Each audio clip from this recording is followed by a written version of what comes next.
Kalau tadi di awal sudah saya singgung bahwa Indonesia menjadi tim pertama yang berhasil menjebol gawang Korea Selatan, yang berhasil mengirimkan bola ke gawang Korea Selatan di ajang Piala Asia U23 tahun ini. Indonesia juga merupakan tim ataupun juga negara pertama yang berhasil membuat Korea Selatan merasakan bagaimana pahitnya tertinggal dan juga kekalahan di ajang Piala Asia U23 tahun ini. Bukan hanya sampai di situ saja, keberhasilan Indonesia memberikan pelajaran terhadap Korea Selatan, tim yang secara di atas kertas, secara peringkat, kualitas pemain juga jauh di atas Indonesia. Tapi ada satu pelajaran berharga bahwa Indonesia berhasil membuat Korea Selatan tidak berlaga di Olimpiade untuk pertama kalinya dalam 40 tahun. Karena setidaknya sejak Olimpiade Seoul 1988 hingga Olimpiade terakhir, Olimpiade Tokyo 2020 yang digelar 2021, di semua edisi Korea Selatan selalu mengirimkan wakilnya. Tapi kali ini hilang harapan itu dan Indonesia yang memutus rantai tersebut. Kita bangga terhadap apa yang diraih oleh Indonesia dan Indonesia berhasil menuju ke semifinal.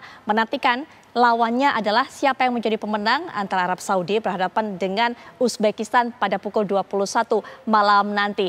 Nah, saya akan ngobrol lebih dalam lagi, kupas tuntas mengenai raihan dari Timnas U23 ini bersama dua sahabat bola saya, artinya memang kerap saya ajak ngobrol bola, tapi sudah lama nggak ketemu. Jadi sekalian temu kangen kali ini. Ada Bung Toel menemani saya di studio. Selamat malam Bung Toel. Malam Mbak Putri. Baik, dan juga ini sahabat saya yang sudah lama sekali nggak ketemu, 10 tahun kita nggak ketemu, yaitu Coach Justinus Laksana. Coach Justin, Coach, gimana kabarnya? Selamat malam. Malam Putri.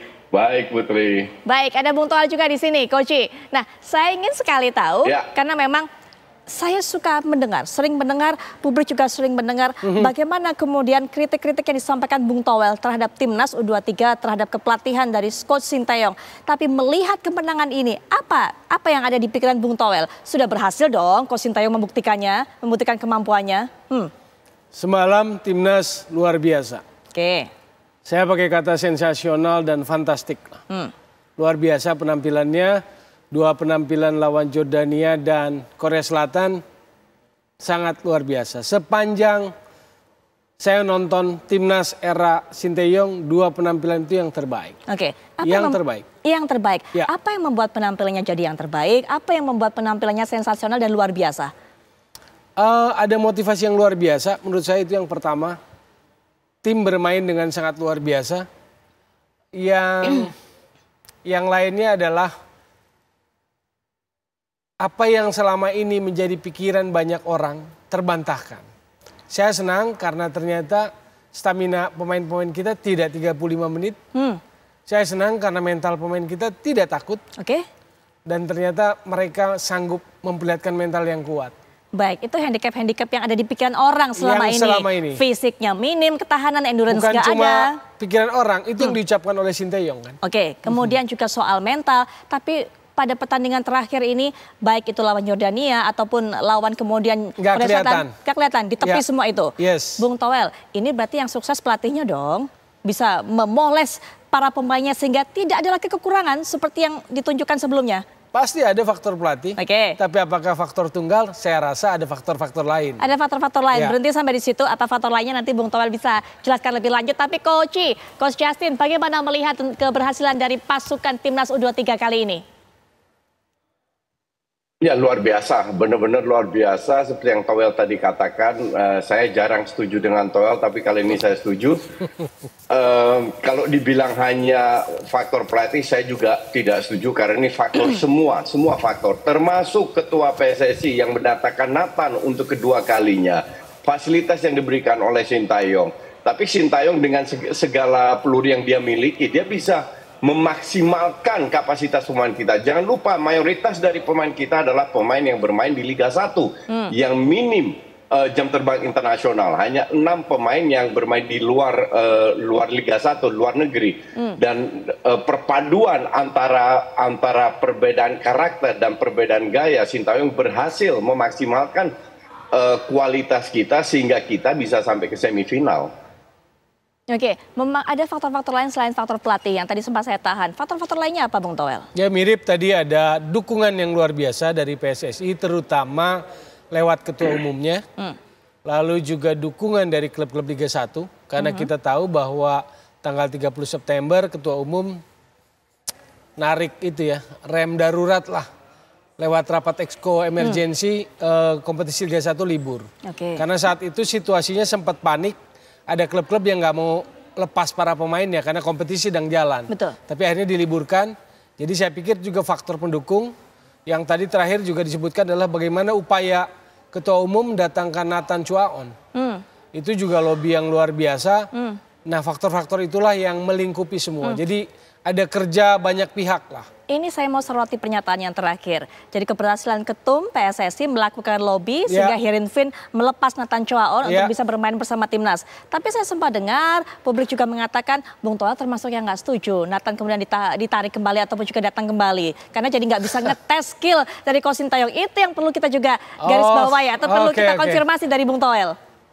Saya pikir salah mengerti mengambil sepotong. Jadi waktu Exco PSSI Arya Sinulinga dalam sebuah talkshow mengatakan ada upaya ketua umum, saya bilang saya apresiasi, saya fine dengan itu. Tapi waktu itu topiknya adalah apakah ini faktor dari pelatih Sintayong gitu, faktor dominan dari pelatih Sintayong. Jadi kalau kita ingin melihat dari kualitas Sintayong gitu loh, maka ketika tanpa Chuaon harusnya juga bukan masalah. Ketika tanpa Nathan Chuaon. Karena kita nggak boleh menggantungkan tim pada satu orang tuh. Karena saya pikir dalam komposisi U23 sekarang, Nathan Chuaon bisa main sebagai gelandang, tapi kan dia bukan level maestro Andrea Pirlo misalnya. Bahwa dia bagus iya, tapi kan kita nggak bisa mengatakan kita sangat tergantung, kan nggak bisa. Tapi yang dilakukan ketua umum kan upaya terbaik sebagai sebuah bentuk dukungan.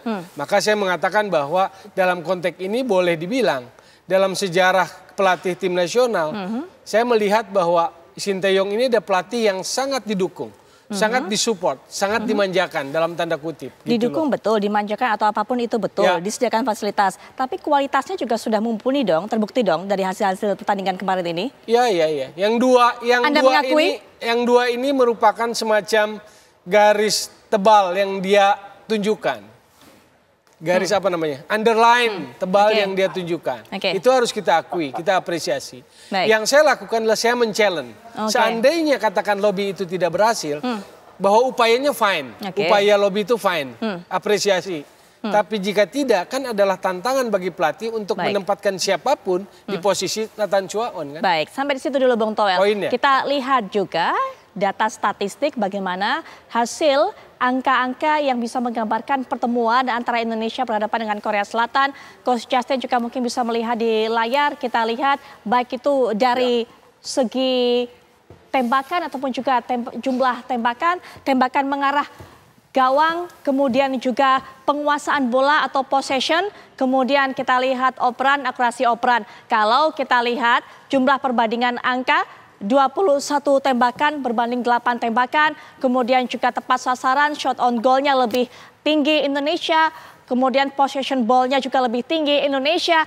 Coach, bagaimana melihatnya Coach Justin? Saya tahu filosofi sepak bola yang begitu diagungkan oleh Coach Justin, terutama menguasai lini tengah, menguasai ball possession, dan itu yang ditampilkan oleh Indonesia pada dini hari tadi, Coach Justin. Ya betul sekali, dan sebenarnya saya kurang, ya ini nggak begitu banyak artinya untuk saya, kayak seperti tembak sasaran cuma 5, tapi shooting dari Nathan itu selisihnya cuma berapa senti dan itu jauh lebih berbahaya. Beberapa pemain kita mendapatkan peluang besar, strike berapa kali, Marcelino, Arhan, Witan. Jadi memang kita menguasai, sayangnya kita tidak bisa mencetak gol bahkan kebobolan pada saat lawan 10 orang. But that's okay, itu semua menjadi pelajaran. Tapi intinya adalah kita sudah memberikan segalanya dengan kapasitas yang menurut saya cukup terbatas, sudah berprestasi luar biasa.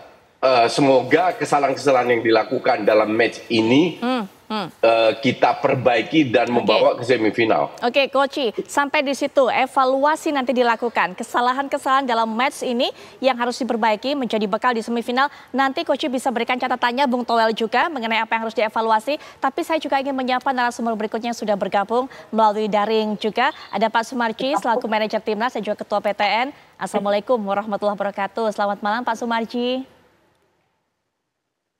Waalaikumsalam, selamat sore waktu Qatar. Terima kasih itu ada Bung Toel dan Coach Justin. Betul sekali, ada Bung Toel, ada Coach Justin di sini. Kami juga ingin menyampaikan euforia yang ada di Indonesia, begitu gembiranya, begitu bangganya atas perjuangan dari teman-teman semua di sana, para pemain, staf pelatih, ataupun juga tim PSSI yang ada di sana. Begitu Pak Sumarji. Pak Sumarji yang saat ini berada di Qatar, mungkin bisa menceritakan bagaimana reaksi para pemain, apa yang dilakukan, dan apa mungkin yang disampaikan baik oleh Ketum PSSI ataupun juga Coach Sintayong kepada para pemain setelah mencetak satu keberhasilan ini. Silakan Pak Sumarji.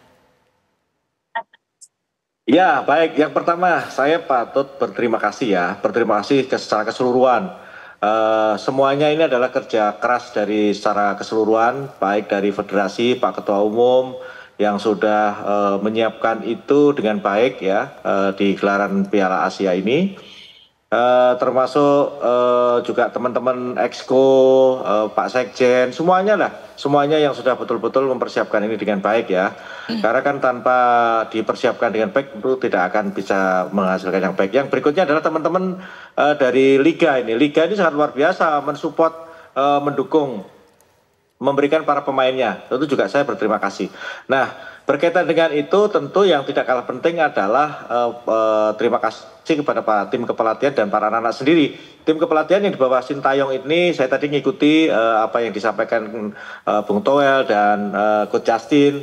Jadi kan kebetulan saya ini bersama-sama dengan Coach ini sudah lama ya, dari sejak awal datang sampai dengan saat sekarang ini saya selalu ada, dan di hampir boleh dikatakan setiap event-event saya selalu ada dan selalu mendampingi ya, baik itu ketika dihujat, baik itu ketika disanjung, nah itu saya selalu ada di situ. Sehingga kaitannya dengan apa yang saat sekarang ini prestasi yang didapat oleh Coach Sintayong ini adalah buah proses yang cukup panjang.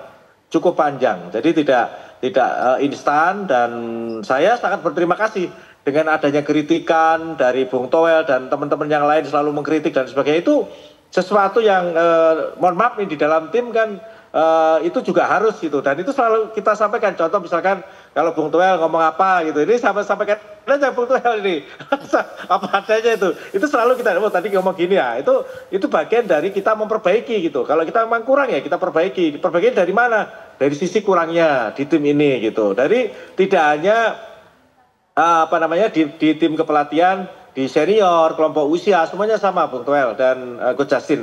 Artinya plus minusnya itu selalu dari para pengamat itu juga selalu salah monitor, dan selalu saya buat diskusi kecil lah sama tim kepelatihan.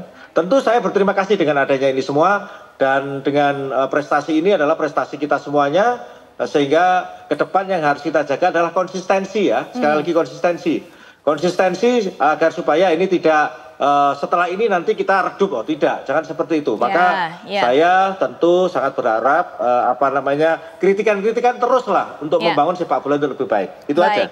Itu yang penting Pak Sumarji, dan juga pasti para supporter juga setuju. Jangan sampai kemudian peaknya hanya di sini, karena penentuan peak itu penting. Masih ada, kita harapkan insya Allah bisa melaju Olimpiade, sehingga kemudian peaknya sampai di situ. Saya punya kutipan.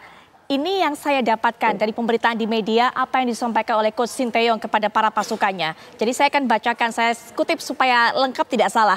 Saya bilang ke anak-anak saya itu untuk percaya saja sama saya dan ikuti saya, dan bersama kita bisa melangkah ke final. Itu yang disampaikan oleh Coach Sintayong. Nanti mungkin Pak Sumarji yang langsung ada di sana menjadi saksi mata bisa bercerita sebenarnya bagaimana cara Coach Sintayong membakar semangat, memotivasi para pemainnya, sehingga kita lihat kalau kata Bung Toel tadi, nggak ada lagi pemain timnas yang seperti yang biasanya kita lihat, nggak ada stamina, endurance nggak ada, mentalnya drop. Nanti Pak Sumarji bisa cerita lebih lanjut. Setelah jeda berikut ini kami segera kembali.